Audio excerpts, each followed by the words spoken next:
Welcome to Movement Memos, a TRUTHOUT podcast about things you should know if you want to change the world. I'm your host, writer and organizer, Kelly Hayes. On this show, we talk a lot about organizing and what solidarity demands of us. Today, we are going to talk about the waves of legislation targeting trans youth in the United States. Last year, state legislatures brought a historic number of bills aimed at restricting the rights of trans people, with a particular focus on trans students. Republicans have made curtailing trans rights a signature policy item at the state level, with hundreds of transphobic proposals looming in state houses around the country. In just the first week of 2022, Republicans in 7 states introduced at least 9 measures targeting trans youth. Some bills aim to prevent trans youth from joining sports teams or using bathrooms that align with their gender identity. Other bills seek to restrict trans children's access to medical care, and some would even criminally charge parents if a trans child receives gender-affirming care. Unfortunately, we are not seeing anything like the kind of mainstream media coverage or large-scale displays of solidarity that this onslaught warrants. So today we are going to hear from Chase Strangio, who is an attorney and trans rights activist in New York, about what this crisis looks like, why people aren't paying attention, and what we should be doing. So why haven't you been hearing more about this situation? Well, as Media Matters recently reported, between January 1st and February 3rd, the only show on the 6 mainstream non-Fox national TV networks that aired even a single segment devoted to the proposed trans youth sports bans or bans on gender-affirming care for minors was MSNBC's Hallie Jackson Reports. Outside of Jackson's show, the legislative attacks trans youth are facing were mentioned just 4 times during that same period, amounting to just over a minute of discussion on those 6 networks. Fox News, of course, devotes considerable airtime to attacking trans-inclusive policies and fear-mongering about trans people. According to the Pew Research Center, a majority of Democrats and those who lean toward the Democratic Party, 59%, say that the greater acceptance of transgender people is good for society, while a majority of Republicans and Republican leaners, 54%, say it is bad for society. So, in theory, we should be seeing some fiery pushback from Democrats on this issue. But instead, we are seeing a lot of trans youth, some of whom have spent their entire adolescence advocating against bills that target their existence, being let down by their allies. While much attention has been paid to debates around critical race theory and right-wing book bans, the transphobic aspects of these policy assaults are often omitted from popular dialogues. As Melissa Gira Grant recently wrote in The New Republic, it's not just Mouse and the 1619 Project that have been targets of bans, but also books by and about trans and non-binary people and curricula concerning the existence of trans people too. Groups like No Left Turn have listed anti-racist books alongside books meant to destigmatize gender nonconformity. And members of Moms for Liberty have harassed school boards in the name of banning books on race, gender, and sexuality from schools. But as Gira Grant stresses in her piece, it is not simply books or curricula that are under attack, but the actual health, well-being, and bodies of trans students. We must raise the alarm about banned books, and we need to get people on those school boards to end those exclusions, push for better curricula, and so much more. But when children's bodies are being banned and regulated, and relatively few people are discussing it, something has gone horribly wrong, and we need to figure out how to make it right. Since most people have a lot of catching up to do, I asked Chase Strangio to give us a bit of a rundown on what's been happening with these bills.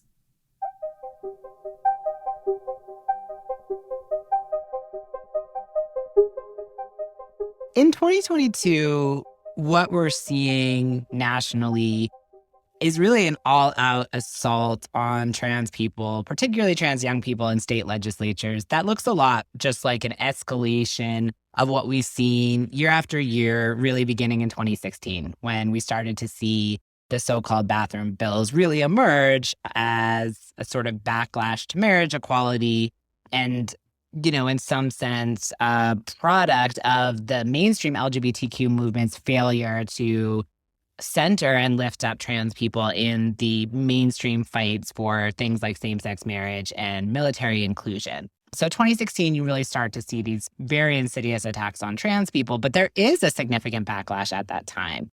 When North Carolina passed HB2 in 2016, you had a national outcry. You had the United States suing the state. Leagues moved their championship games. The NCAA moved the Final Four. Businesses pulled out of North Carolina. Query whether that type of boycotting of a state is a strategic move from a progressive standpoint. But nonetheless, when you look at the national picture, there was a huge response to the sort of escalation of attacks on trans people in 2016.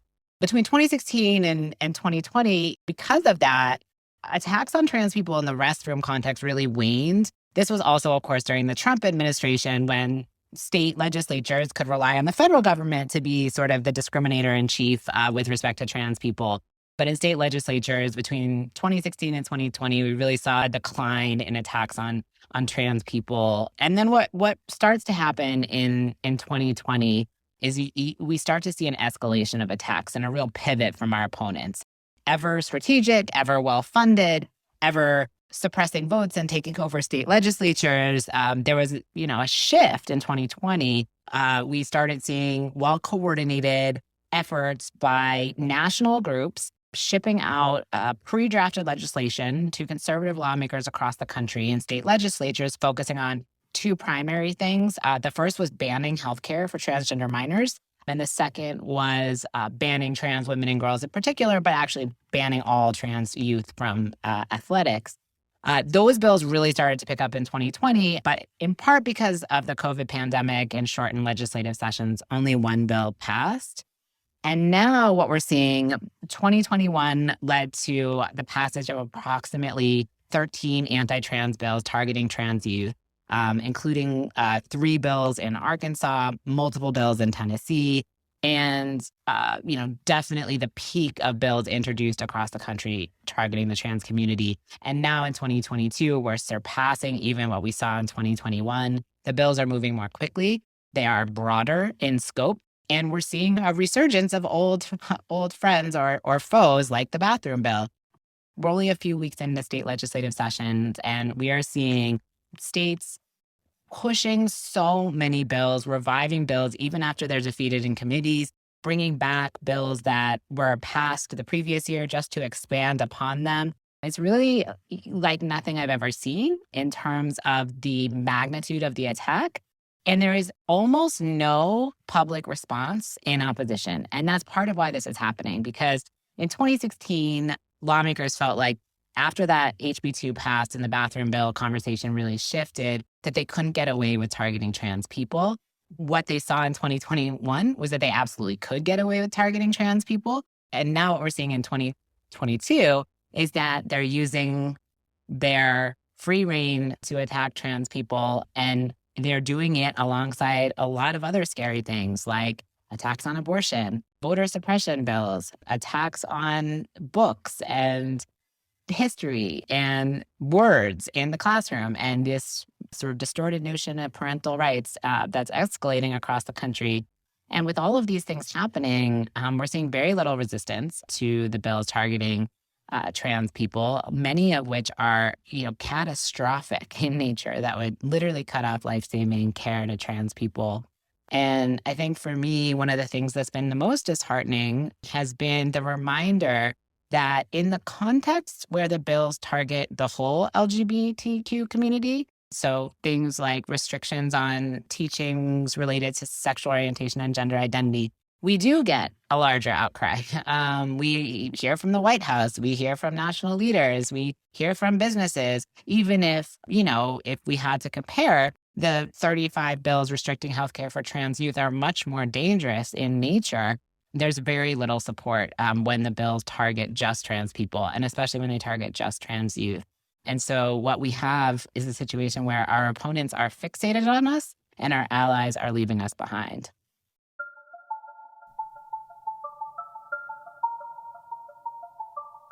According to the Trevor Project, 85% of transgender and non binary youth say that recent debates around anti trans bills have negatively impacted their mental health. The organization also found that 71% of transgender and non binary youth feel scared about the future. I have been doing trans advocacy work for about 20 years. And I'm a trans person myself. I'm a parent. And I have never seen the level of fear and sadness among trans young people and their parents and their loved ones that I'm seeing right now. Because the single most terrifying thing for so many trans people that I know, particularly trans young people who have fought to be believed as who they are, is to lose their health care. And we are now in a situation where bills are being proposed that would make it a felony potentially for doctors to treat their patients with standard of care medicine, care that young people might rely on for a period of 8 years before they're 18 years old. Or in the case of Alabama's prohibition, it would be 19 years old. In the case of Mississippi's prohibition, it would be 21 years old. So this is really scary for people to think about. I had to fight so hard to be believed as me. I had to fight so hard to get this healthcare, which is already really hard and inaccessible, like all healthcare in this country. And now it's becoming a crime to receive it. And some families are fleeing the states that they live in and trying to find safer homes for their families. And that means leaving behind potentially older relatives, businesses, jobs, communities. Some people are, last year, Arkansas passed a ban on healthcare for trans minors, and people had to pick up and leave in some cases when they had the means to. Thankfully, we were able to sue and stop that law before it went into effect. But the fear that people are experiencing is so heightened. And in some states, these bills would make it a form of child abuse for a parent to affirm their trans child. So if you can imagine now, parents are walking around scared that the state will take away their child if they provide them with a loving home. And obviously, when we think about the history of the so-called child welfare systems in this country, they are systems that have been designed to target largely communities of color, particularly Black and Indigenous communities. And now we're adding upon that the fear that those communities that are already targeted disproportionately could be at risk of losing a child because they love their child, because they support their child, because they're treating them consistent with who they know themselves to be. So people are really scared. Young people are missing school to go testify at state houses when they should be just managing the already very challenging circumstances of growing up and going to school in a pandemic. And, we know from the data that even just the introduction and debate over these bills has caused a spike in adverse mental health consequences for trans young people. Because when people in power are debating whether or not you should go to the bathroom or play on a sports team or have access to your health care, that in and of itself, that conversation, even if the bill never passes, is harmful. And not only is it something that the young people are internalizing, it's messages that other people are receiving, which then increases the risk that these young trans people will experience violence in their schools, in their homes, on the street, because people in power are legitimizing that type of discourse and sentiment.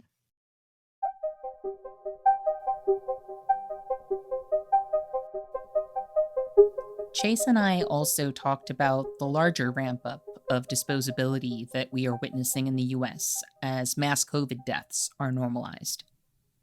I am troubled by the thought that we are becoming more accustomed to leaving people behind, and what that could mean for people who are already living on the outskirts of the margins. We're in such an upsetting time where you have this legitimization of the idea that some subsets of our communities are disposable. And that's always been true, but there is something about the combination of the escalating climate dystopia combined with the escalating fascism and government, combined with the ongoing pandemic that has sort of created a combination of apathy and authoritarianism that have combined to create both discursive and structural imperatives to legitimize the notion that it's okay to let some parts of the population die off. And that's always been there. Our whole constitutional system believes that to an extent, and that's always been true. So I don't want to suggest that this is a new phenomenon, but I think the notion of human disposability and the notion that the state has an interest in acting to allow the premature death or to facilitate the premature death of some populations is really upsetting and scary right now. And especially when you think about people who are experiencing that at multiple intersections on their body, on their survival. I think one of the things I really notice as someone who is litigating against these bills and going to state houses to lobby against these bills is that it is very clear to me, and it's not a subtext, it's right on the face of them, that these pieces of legislation are part of a global movement and narrative that believes that transness is deviance that should be stamped out, and that the state, however defined, has an interest in preventing transness, preventing people from being trans. And we see it quite clearly in legislative hearings. We see it very clearly in litigation, because what they argue is, well, it is harmful to be trans, and therefore we have an interest in stopping people from being trans, and we should intervene when they're young so that we can prevent them from becoming trans adults.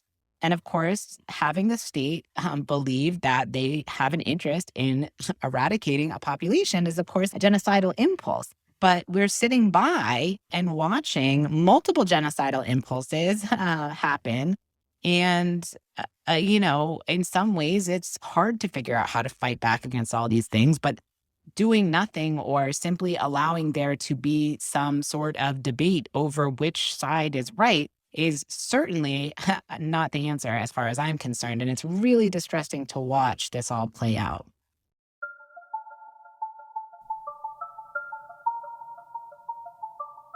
Something that occurred to me as Chase and I discussed what has or hasn't gotten coverage or driven the discourse is that a lot of people seem to have forgotten their own part in this story as people who either said something or didn't when the right escalated its violence against trans youth. The public's creeping tolerance for the dehumanization of targeted communities is ultimately what enables atrocity. When dehumanization is codified, and that goes unchallenged, we are always looking at a cycle of escalation. I think that one of the things that really does concern me is this fixation with individuals and events. This idea that the problem is Trump, the problem is January 6th, that the problem is McConnell, that the problem is the Supreme Court. And yes, those are all manifestations of a problem, but all of this is happening in part because of the way in which it's being dispersed on a population-based level. It is happening as much in the discourse as it's happening in individuals.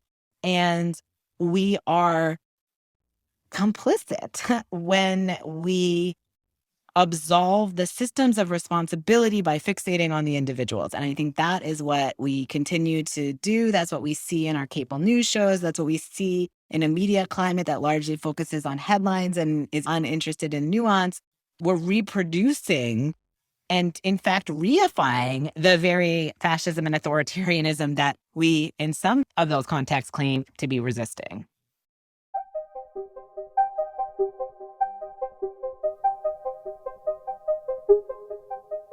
In October of last year, Judith Butler wrote, "As a fascist trend, the anti-gender movement supports ever-strengthening forms of authoritarianism.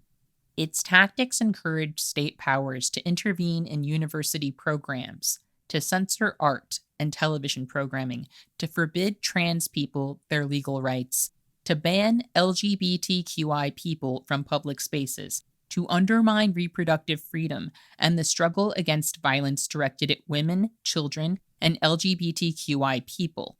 It threatens violence against those, including migrants, who have become cast as demonic forces and whose suppression or expulsion promises to restore a national order under duress." To Republican officials, trans youth are merely characters in a story they're telling. The story is about the maintenance of supremacy, which is what all fascist stories are about, however they color in the details. To us, trans youth should be children and young people who we are unwilling to surrender to the fascists or anyone else who might harm them. Chase had a message for our cis listeners and also some words for any of our trans co-strugglers who might be listening.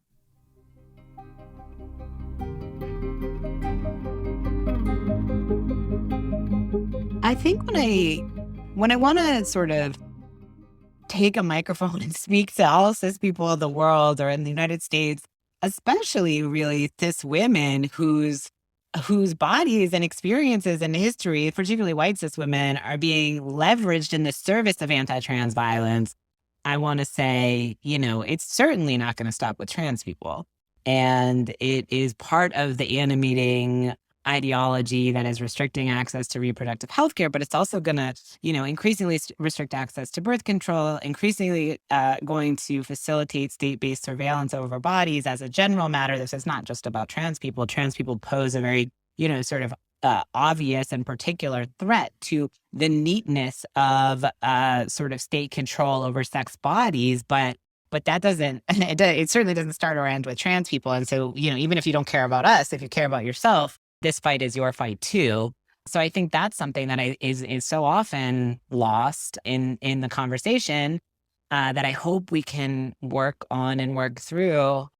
And then when speaking to trans people and to people listening to trans people speaking to each other, I think I just first and foremost feel just so sorry that, especially to young people who are spending an already traumatic period of their childhood going and trying to defend their existence in various halls of power and feeling the precarity of their life. I feel so sorry. I feel so sad that has to happen. And at the same time, I feel so much love.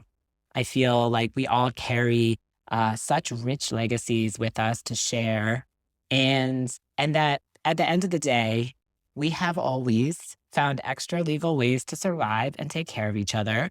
If every state bans our healthcare, we will find a way to get each other healthcare. And so I certainly, as someone who was a work within the system person, however much I distrust and dislike the system, by definition, a lawyer is within the system person. I know that ultimately our legacies, our knowledge base, our shared abilities to connect and provide information will give us the tools to survive outside of the various forms of violence that the system enacts. And so, I send love and reminders that our history is one of sharing means of survival, extra legal strategies for survival, and whatever it takes, that's what we'll do. And it shouldn't have to be this hard. And I wish more people were paying attention. And I wish more people were engaged. And I think that, we disengage with the truth of what's happening around us at our own peril, particularly if we oversimplify the mechanisms of authoritarianism and fascism that are being imposed upon us and that we are part of. So I hope that, we all find the ways to both protect and care for our bodies and act in kindness and solidarity.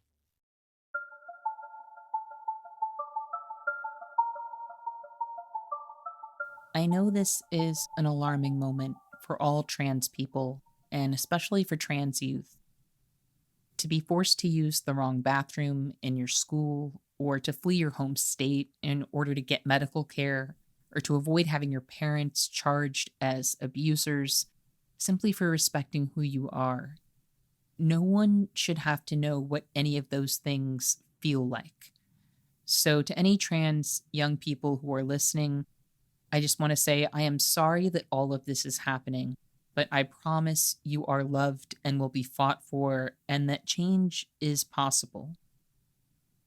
Over the past 8 years, South Dakota has considered 34 bills that would have limited the rights of LGBTQI people. The majority of those bills targeted trans youth. Year after year, trans young people have organized to stop these bills. They knocked on doors to raise awareness. They got up before dawn to travel to the state's capital to testify about how these bills would hurt them. They stopped bill after bill. Last month, however, the state passed Senate Bill 46, which bars trans youth from participating in sports teams that align with their gender identity.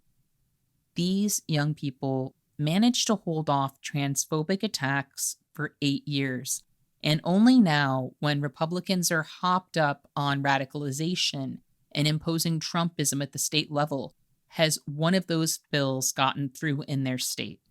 Well, I want to take a moment to applaud those young people, including Elliot James Vogue, whose work was highlighted in a terrific piece in the 19th by Kate Sosin called "Kids in South Dakota Have Spent Most of Their Youth Fighting Anti-Trans Bills. One was just signed into law." I know what it feels like to hold the line when not enough people have your back. What these young people accomplished by holding off so many attacks and by expressing themselves as trans young people in this hostile world is inspiring to me. I cannot tell those young people or other trans youth that the current storm is about to end, because it's not. But the fight is not over, and it is not theirs to carry alone. If people of conscience are not roused to act or even speak when trans children are being abused or forced to flee or made to suffer psychologically, we have to ask ourselves why. The best case is that it's the corporate media's fault, in which case, if you had not heard about this, now you know, and you are accountable to that knowledge, so please spread the word. But also, I think it would be a good idea for all of us to ask ourselves if we have gone quiet on issues that matter to us, and if so, why? Are we leaving people behind who we might have defended before? This will not be the last time you will have to ask yourself those questions, because normalization is powerful. We have talked about this in relation to immigration and COVID deaths on this show as well. To resist dehumanization and the creation of new death worlds, we have to confront our own experiences of desensitization, forgetting, and erasure. It is work. It takes effort, and other people are worth that effort.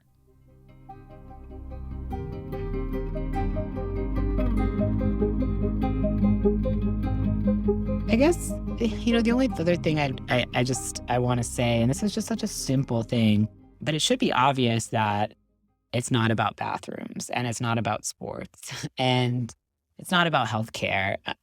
It's about control. It's about power. It's about expulsion, and it's about disposability.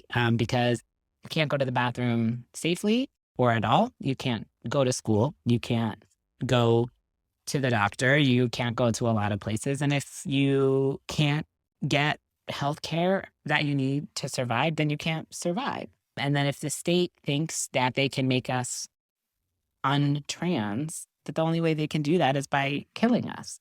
And so I think for anyone who's really invested in stopping to think, what are these really about? It's always important to look at the imperatives behind them, not the words that they're saying when they're advancing these bills. So that's just something I always just want to revisit when people are thinking about what's happening.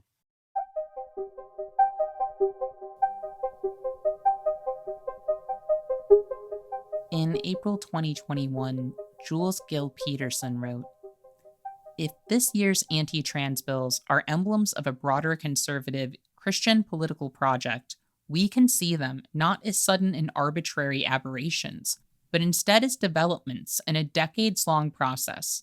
The construction of an authoritarian Christian ethnostate is a project that dates back at least to the Reagan Revolution, in which sex panics and anti-abortion politics converged with anti-blackness in the form of the war on drugs, the dismantling of welfare, and the expansion of mass incarceration, to rewrite the conservative playbook. This moment has been a long time coming. A lot of people have not reconciled the fact that it's here. Decades of conservative plotting to reverse the gains of social movements and to hold on to power in the face of shifting demographics have been supercharged by a series of mass radicalization events. Some people may think there's a Democrat in the White House and the Democrats control Congress. So, how can fascism continue to take hold? How can the same people who were imperiled under Trump be facing similar nightmares now? In some situations, as in the case of migrants, it's happening because neoliberal Democrats do some of the same things fascists do, just somewhat differently. In the case of trans youth, it's happening as part of a broader reclamation of right wing power at the state level, one that includes the seizure of the electoral apparatus itself in some states. Why trans children? Because they are symbolic targets, and because Republicans are betting they can get away with it. They are betting you won't pay attention, or maybe even that you can't.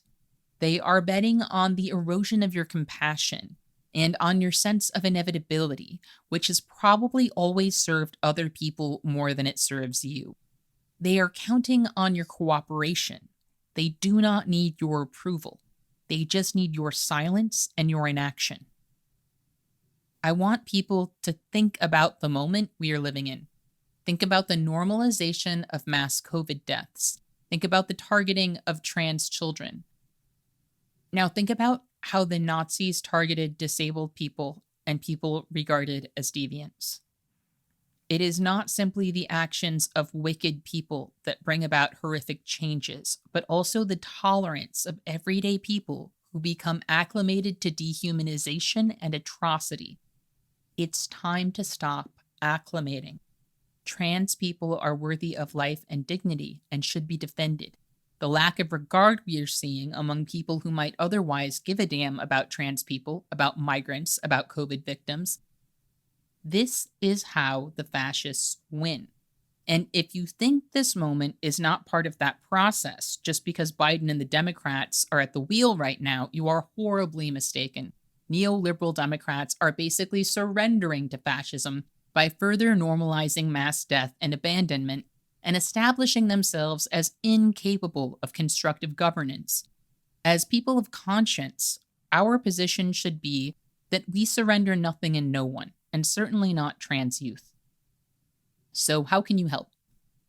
We will be including some links in the show notes on organizations you can support or follow up with. But more than anything, today I am asking you to make some noise. You heard the stats on how little news coverage this is getting. Spread the word, make up the difference, and demand to know why major outlets are not giving this issue in-depth coverage. Make it an issue by caring loudly and demanding more information from the people who should be providing it. And please express your solidarity and support for trans youth who deserve a lot more backup than they've been getting. As usual, we all have a role to play, and we all have work to do. I want to thank Chase Strangio for joining me today to talk about trans rights, the law, and where we go from here. I also want to thank our listeners for joining us today. And remember, our best defense against cynicism is to do good and to remember that the good we do matters. Until next time, I'll see you in the streets.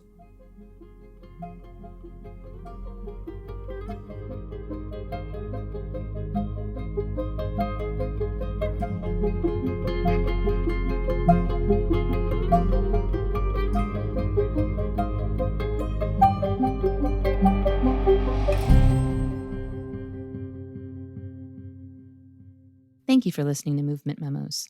This show wouldn't exist if it weren't for TRUTHOUT, and TRUTHOUT's independent news and commentary wouldn't exist without listeners and readers like you.